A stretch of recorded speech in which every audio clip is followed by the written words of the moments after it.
मेरे कर्मयोगी साथियों, आप सबको अंतर्राष्ट्रीय योग दिवस की शुभकामनाएं।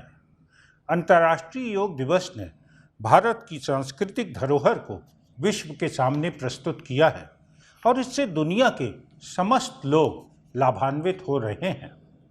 इस वर्ष योग दिवस की महत्ता और भी अधिक है क्योंकि यह योग दिवस आज़ादी के अमृत महोत्सव के तत्वाधान में मनाया जा रहा है, जो कि आज़ादी के 75 साल और भारतवर्ष की संस्कृति और उपलब्धियों के गौरवशाली इतिहास को मनाने के लिए भारत सरकार की एक पहल है।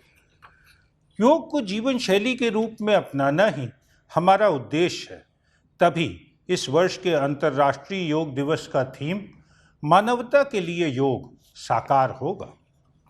योग की शुरुआत शरीर से होती है और वह धीरे धीरे मस्तिष्क और संपूर्ण जीवन में व्याप्त हो जाता है।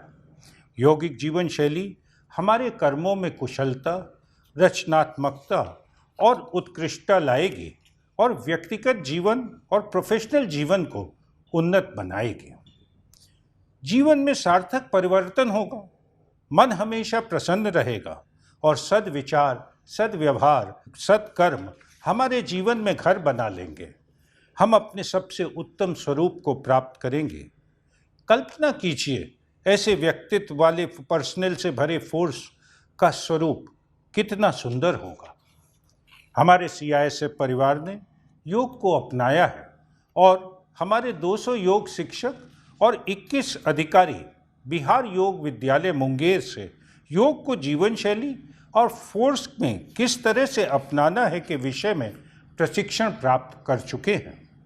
इसके आगे एक सुनियोजित योजना के तहत योग को फोर्स के पर्सनल और CISF परिवार की महिलाओं और बच्चों के बीच आगे बढ़ाया जा रहा है। अगले 6 माह में संपूर्ण CISF फोर्स पर्सनल और उनके परिवार योग से जुड़ जाएंगे। आज समाज में मानसिक तनाव व्याप्त है। लोग डिप्रेशन से ग्रसित हैं और अत्यधिक प्रतिस्पर्धा के स्वरूप ईर्ष्या और द्वेष से भी ग्रसित हैं। हमारा फोर्स भी समाज का हिस्सा है और इन समस्याओं का सामना कर रहा है। योग के माध्यम से इन समस्याओं का निवारण होगा। योग जब जीवन शैली के रूप में अपनाते हैं तो यह सिर्फ रोग निवारण पद्धति नहीं, बल्कि शारीरिक, मानसिक एवं वैचारिक उत्थान करता है और साथ ही यह आपकी व्यक्तिगत क्षमताओं को भी विकसित करता है। योग जीवन शैली को अपनाने के लिए 2 बिंदु आवश्यक है। एक है रेगुलरिटी, नियमितता, और दूसरा डिसिप्लिन, अनुशासन।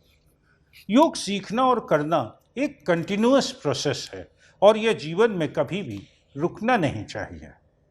फोर्सेस में यौगिक जीवन शैली अपनाना अत्यंत आवश्यक है।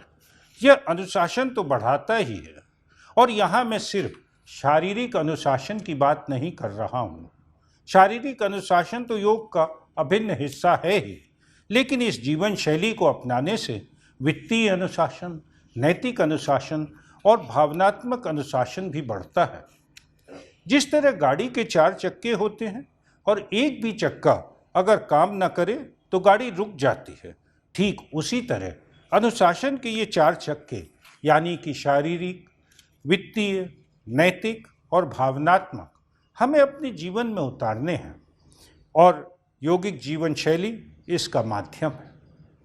भावना के स्तर पर योग इंसान को तर्क संगत बनाता है। अतः योग को अपनाने से अनुशासन हमारे जीवन में आएगा। वह हमारी क्षमताओं को तो बढ़ाएगा ही और हमें प्रोफेशनल एक्सीलेंस के साथ काम करने को उत्साहित करेगा। इसका असर हमारे परिवार पर पड़ेगा, हमारे बल के वातावरण पर पड़ेगा और हम स्वस्थ भारत के निर्माण और राष्ट्र की सेवा में अपना भरपूर योगदान दे पाएंगे। आमतौर पर देखा गया है कि समाज में अभद्र भाषा का उपयोग बढ़ रहा है। फोर्सेस भी इससे अछूते नहीं रहे हैं। योग का असर हमारे व्यवहार पर पड़ेगा और सत्य एवं प्रिय वचन हमारे व्यक्तित्व में घर बसा लेंगे। यह योग की महिमा है। योग हमें संकल्पित जीवन जीने की प्रेरणा देता है। और हमारे बल का संकल्प है सुरक्षा एवं संरक्षण। मुझे पूर्ण विश्वास है कि यौगिक ऊर्जा से भरा बल दृढ़ निश्चय और प्रोफेशनलिज्म के साथ देश सेवा प्रदान करेगा। जय हिंद।